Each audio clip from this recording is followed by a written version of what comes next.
Elliot wave का जो आपने यदि कोर्स देखा होगा तो इलियट वेव में, या फिर हमने एक वीडियो बनाया हुआ था वेव्स के बारे में, वेव्स क्या है आप सर्च कर लीजिए व्हाट इज वेव्स करके और राजीव आरसीएस लगा दीजिए, आपको वो वीडियो मिल जाएगा। यहाँ पे हमने बताया हुआ था कि वेव्स क्या होता है। देखिए इलियट वेव्स के थ्योरी के अनुसार या फिर बाकी के जितने थ्योरी है ना, मैं कहूँ सिंपल इलियट वेव्स को मैं छोड़ देता हूँ, साइड कर देता हूँ। मैं कहता हूँ कि वेव्स थ्योरी के अनुसार, यदि वेव्स के अनुसार हम लोग यदि पकड़ के चले तो वेव्स क्या कहता है, वेव्स ये कहता है कि यदि कोई भी स्टॉक्स अप ट्रेंड में होता है, यदि कोई भी स्टॉक्स अप ट्रेंड में होता है, जैसे मान लीजिए ये अप ट्रेंड में होता है, तो मोस्टली क्या होता है, देखिए जो आपके जो पहले वेव्स, जहां से मान लीजिए कि जो इसके वेव्स हैं, मान लीजिए जो एक वेव्स क्रिएट हुआ है, ये वेव्स क्रिएट हुआ है, अब ये जितना है ना, ये बहुत चांसेस ज्यादा होते हैं कि मतलब बहुत ज्यादा हाई चांसेस होते हैं कि यदि करेक्ट रिट्रेसमेंट, यानी कि जिसको हम लोग परफेक्ट रिट्रेसमेंट बोलते हैं, यानी कि यदि 30% का रिट्रेसमेंट या फिर नॉर्मल मान लीजिए कि जितना भी हो, तो इसका क्या होता है रिट्रेसमेंट लेवल, मान लीजिए इसका क्या होता है, ये वेव्स जितना बड़ा है ना उतना बड़ा ये वेव्स बनने की संभावना होती है। इसका मतलब पॉसिबिलिटी बहुत ज़्यादा हाई होता है, पॉसिबिलिटी बहुत ज़्यादा हाई होता है। देखिए ये बड़ा भी होता है, कई बार ये छोटा भी होता है इससे, लेकिन मोस्टली जो होता है ना, मोस्टली जो इसके वेव्स होते हैं ना, जो पीछे के वेव्स होते हैं, उस वेव्स के बराबर अगले वेव्स जो है क्रिएट होने की संभावना होती है। तो आप देखेंगे इलियट वेव में क्या कहता है कि इसके ऊपर मार्केट जो है जा सकता है, ये वेव्स बीच का बड़ा होता है होगा, उसके बाद आगे का वेव्स छोटा हो सकता है, उससे बड़ा भी हो सकता है। तो इलियट वेव का कहना है कि बीच का वेव्स बड़ा है, लेकिन वेव्स के थ्योरी के अनुसार यह है कि यानी कि जो पहला वेव्स आपका बना हुआ है, यदि वो ब्रेकआउट होता है तो मार्केट्स उतना ही ऊपर जाएगा जितना पीछे के वेव्स बने हुए थे। तो कहां से आपका रिट्रेसमेंट लेवल से जो है ना, जहां से आपका रिट्रेसमेंट किया हुआ है ये लेवल से लेकर के यहां तक, यानी कि यहां ये पॉइंट्स उठा करके आप इसको जो इसका लेंथ है इसको ये पॉइंट पे डालिए, आपका जो है रिट्रेसमेंट लेवल, आपका वेव्स का पूरा स्ट्रेंथ निकल जाएगा कहां तक मार्केट ऊपर चढ़ने वाला है। ये चीज आप ध्यान में रख करके चलिए, इसलिए हमने वो टारगेट्स को इस्तेमाल किया। कई बार हम लोग इस्तेमाल करते हैं, कई बार मुझे मैसेज भी आता है इसके ऊपर, मुझे मैसेज आया था कि आप एक बार बताइए कि आखिर इसने आपने ये इसको किस तरह से ड्रॉ कर दिया, और कई बार हम लोग ड्रॉ करके यहाँ पे डालते तो लोगों को समझ नहीं आता, इसलिए मैंने ये चीज एक्सप्लेन कर दिया। ठीक है, ये वेव्स के थ्योरी के अनुसार है ये टारगेट्स। ठीक है, तो ये टारगेट्स जो होते हैं ना, ये टारगेट्स आपके मोस्टली केस में आपके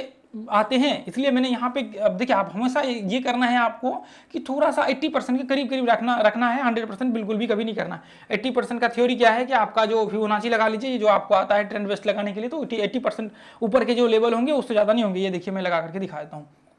ये मैं यहाँ पे डाल देता हूँ, ये देखिए ट्रेंड वेस्ट यदि लगाने के लिए आता है तो ठीक है, नहीं तो आप लगा करके देख लीजिए। ये देखिए मैं यहाँ पे लो पे डालता हूँ तो आपका क्या कहता है 80%, यानी कि आपके 80% से ज़्यादा आपको नहीं करना है, यानी कि 80%, देखिए ये 78% का लेवल निकल कर आया है, इसके आसपास जो है आपका 80% के करीब करीब आता है। तो इसके हिसाब से 80% का जो है ये फॉर्मूला को आपको इस्तेमाल करना है। क्यों इसका होता है, मैंने पूरा लॉजिक समझाया हुआ है, 61%, 50%, सबका एक एक करके हमने लॉजिक समझाया। उसके बाद देखिए मार्केट इसी यहाँ से मार्केट वापस नीचे गिरा था, उसके बाद फिर मार्केट ऊपर गया। अब देखिए इसके पीछे का क्या लॉजिक था कि हमने यहाँ पे व्यू क्रिएट किया। पहला बात तो देखिए ध्यान से आप देखेंगे तो पहला पॉइंट तो यह है कि मार्केट क्या है, मार्केट है आपको अप ट्रेंड में, पहला पॉइंट ये है मार्केट अप ट्रेंड में है। अब देखिए मैं आपको दिखाता हूँ देखिए पहला पॉइंट क्या है, मार्केट क्या है अप ट्रेंड में है, पहला points analysis, first analysis market क्या है अप ट्रेंड में है। और दूसरा जो इसका पॉइंट्स आपका होगा, दूसरा मार्केट्स क्या है, मार्केट जो है डेली टाइम फ्रेम में, मार्केट्स का डेली टाइम फ्रेम में जो है रिट्रेसमेंट जो हुआ है उसका ब्रेकआउट्स मार्केट का हो रहा है, यानी कि रिट्रेसमेंट लेवल, जैसे मान लीजिए कि डेली टाइम फ्रेम का इस तरह से इसका ब्रेकआउट्स हो रहा है, ये मेजर कंडीशंस है। उसके बाद तीसरा कंडीशंस देखिए, डेली टाइम फ्रेम में तो ब्रेकआउट हो रहा है, चलिए हमने तो मान लिया कि ब्रेकआउट हो रखा है डेली टाइम फ्रेम में। उसके बाद फिर हम लोग आगे का आवरली चार्ट्स पे हमें देखना है ना, आवरली चार्ट्स पे, आवरली चार्ट्स क्या कह रहा है, उससे भी मजेदार बात यह है कि आवरली चार्ट्स में भी रिट्रेसमेंट करके ब्रेकआउट कर रहा है, आवरली चार्ट्स में भी, डेली चार्ट्स में भी, दोनों टाइम फ्रेम में रिट्रेसमेंट करके ब्रेकआउट कर रहा है। तो हम लोग इसको बोलते हैं मल्टी एनालिसिस। ठीक है, मल्टीपल हमने एनालिसिस कंफर्मेशन लिया है, उसके बाद हमने ट्रेड को एग्जीक्यूट किया हुआ है। तो जैसे ही ये लेवल को देखिए, एक्चुअली में मार्केट्स आपके जो डेली चार्ट्स है इसको ब्रेक कर रहा था, यहाँ पे ब्रेक हो चुका था, इसका क्लोजिंग हो चुका था ऊपर, उसके बाद ऊपर जाकर के जो रिट्रेसमेंट होता है वो रिट्रेसमेंट यहाँ पे कर रहा था आवरली चार्ट्स में, और आवरली चार्ट्स के भी रिट्रेसमेंट ब्रेकआउट्स हो रखे थे। देखिए ये कंफ्यूजन था ना, इसलिए मैंने इसको इसमें डाला हुआ है, इसको मैं डाल दूंगा आपके मल्टीपल एनालिसिस वाले जो कोर्स आपका है उसके लास्ट पार्ट में मैं इसको लगा दूंगा। ठीक है, मल्टीपल एनालिसिस वाले में इसको आकर के आप लोग देख लीजिएगा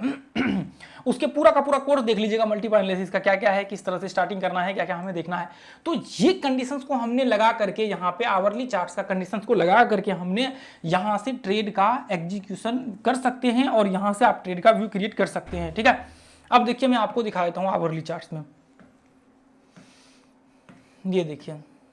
देखिए ये चीज आप कर सकते हैं, ऐसा बहुत बार मेरे पास सवाल इसका बहुत आता है, इसका बहुत लोग पूछते कि अरे सर फिर 1 घंटे में है, फिर डेली चार्ट्स में रिट्रेसमेंट, फिर वो कैसे देखे, फिर 1 घंटे का रिट्रेसमेंट कैसे देखे। अब 1 घंटे में रिट्रेसमेंट कर रहा है तो डेली में कैसे रिट्रेसमेंट होगा, यदि डेली में कर रहा है तो 1 घंटे में कैसे रिट्रेसमेंट, जैसे अभी हो रहा है वैसे ही होगा। आप लोग वही चीज है ना कि मेहनत आप करेंगे, आप देखेंगे, एनालिसिस करेंगे, वॉच करेंगे तो फिर आपको पता लगेगा। आप जब देखेंगे नहीं तो फिर आपको क्या पता लगेगा, कुछ भी नहीं पता लगेगा। आप देखते रहेंगे कुछ भी नहीं, कोई मतलब ही नहीं है आपके देखने का, कोई किसी काम का नहीं है फिर ऐसे कोई फालतू का बोलने का। ये देखिए ये 1 घंटे का रिट्रेसमेंट है क्या अब देखिए 1 घंटे का रिट्रेसमेंट क्या है, देखिए ध्यान से। ये मार्केट क्या है, ये एक रेंज मार्केट यहाँ पे बना हुआ है। मार्केट्स का क्या है, मैंने आपको बताया हुआ था, यदि सपोर्ट रेजिस्टेंस आपने देखा हुआ है, यदि आपने देखिए यदि आपने, मैं आपको बता देता हूँ वहाँ पे सपोर्ट रेजिस्टेंस का क्या लॉजिक है। देखिए यदि आपने सपोर्ट एंड रेजिस्टेंस आपने देखा होगा तो उसमें मैंने क्या बताया हुआ था। देखिए जैसे मान लीजिए कि ये सपोर्ट एंड रेजिस्टेंस है, ठीक है, ये सपोर्ट एंड रेजिस्टेंस है। यदि मुझे ट्रेड करना है ऊपर के लिए तो मार्केट्स में क्या होगा, ये फेक ब्रेकआउट हो जाएगा, तो फिर हम लोग यहाँ पे ट्रेड नहीं कर सकते हैं। तो ऐसे कंडीशंस में क्या कर सकते हैं हम लोग, जैसे मान लीजिए कि यदि मार्केट्स या तो इसके नीचे यहाँ पे रिट्रेसमेंट कर ले तो इस तरह से हम लोग ट्रेंड कनेक्ट करके वो हम लोग मान लेते हैं कि यहाँ पे रिट्रेसमेंट लेवल कंप्लीट है, या तो फिर क्या करें ये नीचे ब्रेक करे और नीचे जाकर के रिट्रेसमेंट करे, ये लो को ब्रेक करे, फिर हिसाब से हम लोग ट्रेंड कनेक्ट करके फिर डाउन ट्रेंड का फिर वो जो है अपना ट्रेंड कंटिन्यू करते हैं। अब मान लीजिए कि यदि मार्केट यहाँ पे, मान लीजिए कि यहाँ से मार्केट यहाँ पे रिट्रेसमेंट करके ऊपर ब्रेकआउट हो जाए तो हम लोग यहाँ से कंटिन्यू मान सकते हैं, क्योंकि मेजर ट्रेंड इसका अप ट्रेंड होना चाहिए। मेजर ट्रेंड क्या है, मेजर ट्रेंड अप ट्रेंड होना चाहिए, तब जाकर के आप यहाँ पे बाइंग करेंगे। मान लीजिए डाउन ट्रेंड है और फिर आपने यहाँ पे ब्रेकआउट्स पे बाइंग कर लिया तो कोई मतलब ही नहीं बनता है, ठीक है, कोई किसी काम का नहीं है। फिर आपको मल्टीपल एनालिसिस करके देखना चाहिए, ठीक है। अब मान लीजिए कि मार्केट अप ट्रेंड में है, नीचे से अप ट्रेंड में आ रहा है और फिर आपने यहाँ पे देखा, या तो फिर इसके ब्रेकआउट्स होने के बाद रिट्रेसमेंट करें 1 घंटे के चार्ट्स पे, या फिर जो भी टाइम फ्रेम है जो आप देख रहे हैं सपोर्ट रेजिस्टेंस, उसके बाद फिर हम लोग ट्रेड आगे का कंटिन्यू कर सकते हैं। मैंने सपोर्ट रेजिस्टेंस का जाकर के देख लीजिए, संक्षेप में मैंने बता दिया है। देखिए यहाँ से क्या हुआ, मार्केट्स रिट्रेसमेंट क्या, ब्रेकआउट हुआ, सब कुछ आप निकाल लीजिए, सब कुछ आपको जो जो चीज़ दिखना है ना सब कुछ आप निकाल करके चेक कर लीजिए, इसका लेबल्स निकाल लीजिए, सारा चीज़ निकाल लीजिए। मैं इतना सारा चीज़ करूँगा तो फिर आपका टाइम जो है ज़्यादा लग जाएगा और फिर आप कहेंगे कि ये क्या हो रहा है, ठीक है। चलिए मैंने यहाँ पे मार्क कर दिया, ये देखिए मैंने ये पॉइंट्स को मार्क कर दिया। उसके बाद फिर हम लोग क्या करते हैं, डेली चार्ट्स पे आ जाते हैं। देखिए आवरली चार्ट्स हम लोग देख रहे थे अभी, अब देखिए आवरली चार्ट्स को हम लोग डेली चार्ट्स को देख लेते हैं। ये देखिए डेली चार्ट्स का क्या है, ये देखिए ये पॉइंट्स को यदि आप मार्क करेंगे तो इसका ब्रेकआउट जो है हो चुका था, पिछले दिन ब्रेकआउट हो चुका था। और मैंने शायद शेयर किया था इसका, मैंने कहाँ पे शेयर किया था, मैंने शायद व्हाट्सएप ग्रुप में शेयर किया था इसका, व्हाट्सएप जो अपना है ना उसमें मैंने शेयर किया हुआ था कि ये जो है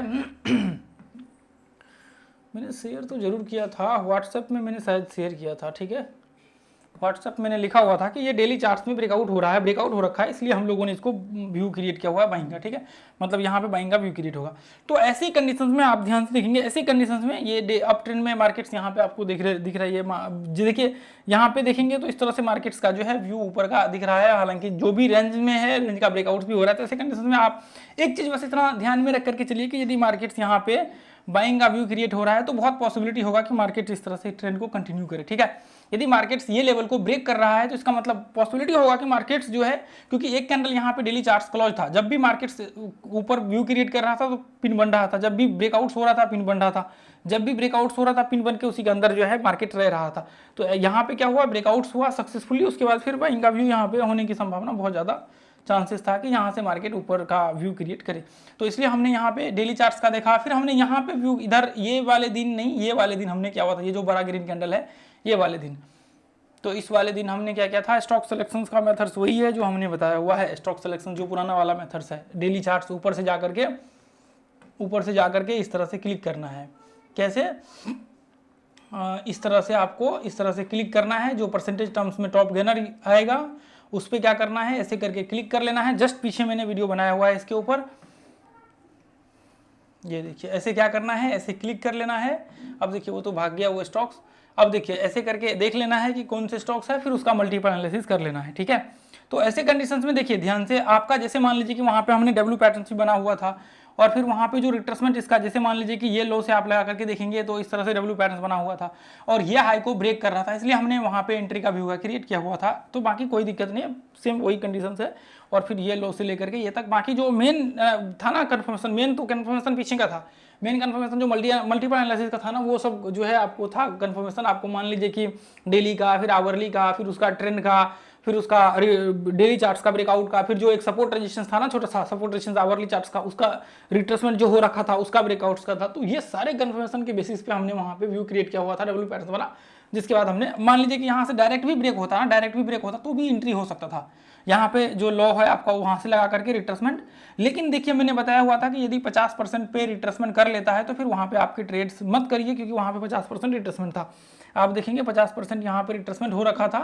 तो इसलिए ऐसे कंडीशंस में डब्ल्यू पैटर्न्स बनने दीजिए या फिर कुछ होने दीजिए, संभावना होने दीजिए। देखिए यहाँ ध्यान से 50% ज़्यादा रिट्रेसमेंट था पहले यहाँ पे, तो ऐसे कंडीशन में ट्रेड नहीं हो सकती थी, ब्रेकआउट्स भी होता तो, क्योंकि आप जब ऊपर का लेवल से लगाएंगे ना, मान लीजिए कि ये ब्रेकआउट्स के बाद यदि आप ये पॉइंट से लगाते हैं, यहाँ से मान लीजिए कि इधर एंट्री लेते हैं, तो छोटा सा टारगेट आपका बनेगा, स्टॉप लॉस इतना बड़ा बन जाएगा, कोई मतलब नहीं रह जाता। इसलिए कम से कम 30% का रिट्रेसमेंट करता है, उसके बाद ब्रेकआउट्स होता है, फिर आप कर सकते हैं। मान लीजिए डब्ल्यू पैटर्न बना हुआ है, तो यहाँ से ये पॉइंट्स के बाद क्लोजिंग होता है, तो एक कैंडल से आप एंट्री कर सकते हैं, स्टॉप लॉस जस्ट नीचे लगा करके, ऊपर का टारगेट इतना डिफरेंट में आराम से आपका टारगेट आ जाएगा, कोई दिक्कत नहीं होगा, ठीक है, क्योंकि आपके एंट्री जो है अंदर ही हो रहा है। तो ये चीज़ ध्यान में रख करके चलिए। तो स्टॉक सिलेक्शन का मेथड्स क्या है, वही टॉप गेनर से स्टॉक को हमें उठाना है, बस ऐसे देखना है कि कौन से स्टॉक्स में क्या व्यू बन रहा है, फिर उस मान लीजिए कि ये यहाँ पे देखिए टॉप गेनर लिस्ट में रहा, ऐसे करके आपको टेस्ट करते जाना है सभी को। ये देखिए डब्ल्यू पैटर्न्स, ये देखिए आज मैं इसको शेयर करने वाला था लेकिन मैंने शेयर नहीं किया था, क्योंकि मार्केट्स में ये जो है ना काफ़ी ऊपर, ये स्टार्टिंग में ही काफ़ी ऊपर खुल गया था, जिसकी वजह से मैंने इसको शेयर नहीं किया था। नहीं तो आज मैं शेयर करने वाला था इसको आज मैं शेयर करने वाला था। ये देखिए उसके बाद देखिए बजाज फाइनेंस का, ऐसे टॉप गेनर स्टॉक को उठा करके इसके बाद ये देखिए कोई पैटर्न बनता है, फिर यहाँ पर रिट्रेसमेंट होता तो एंट्री होता, नहीं तो नहीं होगा, चाहे भले ही कुछ भी हो जाए कोई फर्क नहीं पड़ता। यहाँ पे ये देखिए जैसे मान लीजिए कि ये पॉइंट्स में छोटा सा रिट्रेसमेंट हुआ है, तो यहाँ पे एंट्री हो सकता है, कोई दिक्कत नहीं है। मान लीजिए कि नहीं करना है तो छोड़ दीजिए, ब्रेकआउट्स के बाद करिए, तो कोई दिक्कत और भी ज़्यादा मतलब टेंशन नहीं होगा, और भी टेंशन फ्री रहेंगे।